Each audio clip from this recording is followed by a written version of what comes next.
Sveiki visi kolekcionieriai, vaizdajušių ir audio kasečių kolekcionuotojai. Tai vat šiandien bus toks trumpas video. Gal kažkokios aš jums naujienos ir nepasakysiu, galbūt čia bus labiau naudinga naujokam, kurie susidomėjo audio kasečių kolekcionavimu. Tai bus toks labai trumpas mano pastebėjimas, kuris gali kitąsyk jums šiek tiek pagelbėti kolekcionuojant kasetės ir kaip sakant, padėti nesugadinti kasečių, audio aparatūros ir panašiai.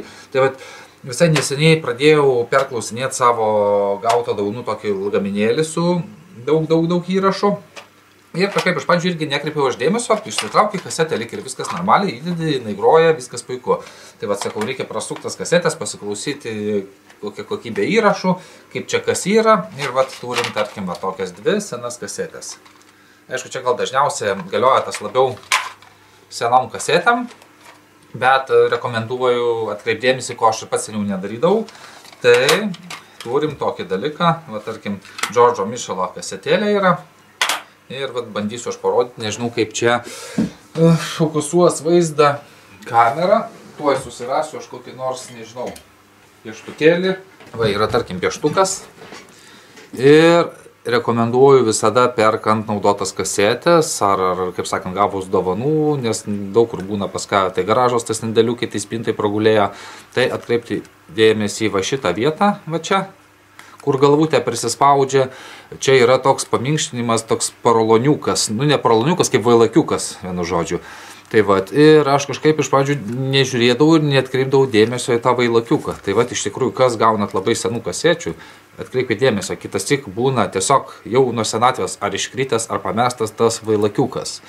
Ir kame esmė? Esmė nėra blogai, labai stipriai, aš net kelias kasetės pats tokias be to vailakiuko praklausiau, bet aišku, kai patologiškai pamastai, tai vailakiukas jisai ką duoda? Duoda švelnumą, kai galvutė paspaudi play mygtuką, kai galvutė prisispaudžia prie juostelės, jinai prisispaudžia prie to vailakiuko ir duoda tas vailakiukas lengvą spaudimą juosteliai ir tuo pačiu slydimą, kai juostelė eina per galvutę.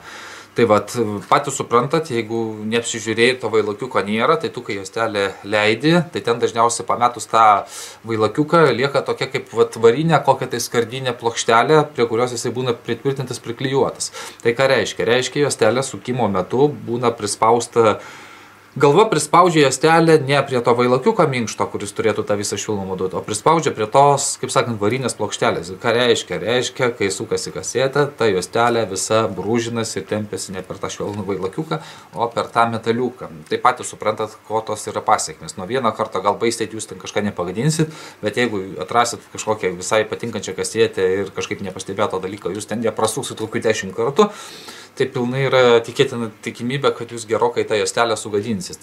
Kitas dalykas, irgi nežinia, kai to vailakiuko nėra ir ta galva, kai tiesiog įspaudžiasi, gali liestis prie to metalo, irgi gali kažkokią įtaką padaryti ir pačiai magnetofono galvutei. Tai rekomenduočiau tokį tiesiog mažą pastebėjimą, visada pasitikrinkit, kaip perkat.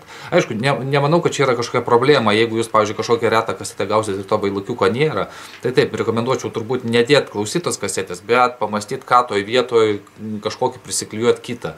Manau, internete tikrai paieškojus ir pats dabar vadomėsiuos, iš tikrųjų pabandysiu surasti. Bet manau vis tiek kažkokiam AliExpress ar dar kur turėtų būti kasetėm, restauracijom, tų tokių visokių detalių. Ir manau tikrai reikėtų tos vailakiukus su vamžu susitvarkyti, nes iš tikrųjų logiškai. Gadini juostelę klausydamas, gadini galvą, gadini aparatūrą, tai tada praktiškai nebelieka tikslo pirkti ir kolekcionuoti. Tai toks mažas pastebėjimas, tikiuosi, kam padės, nes aš pats visai neseniai į tai tik atkreipiau dėmesį, nors, sakau, kelias kasetės prasukau ir dabar pradėjau žiūrėti tas kasetės, kurias jau praklausau, pasižiūriu. Vienoj nėra šito vailakiuko, kitoj kasetė nėra vailakiuko, kitose, aišku, ačiū Dievui yra. Tai iš tikrųjų dabar atsidarau kasetę eilės tvarka, pasižiūriu, vailakiukas yra, klausau, įdomumai nėra, dedu kasetę į šoną ir kai ją pasitvarkysiu, tada tik klausysiu. Tai toks mažas pastebėjimas. Tai nežinau, tikiuosi, gal kam nors bus naudingas toksai patarimas. Tai jeigu kam patiko, spaudžiam laiką, spaudžiam prie kanalą ir iki sekančių video. Iki!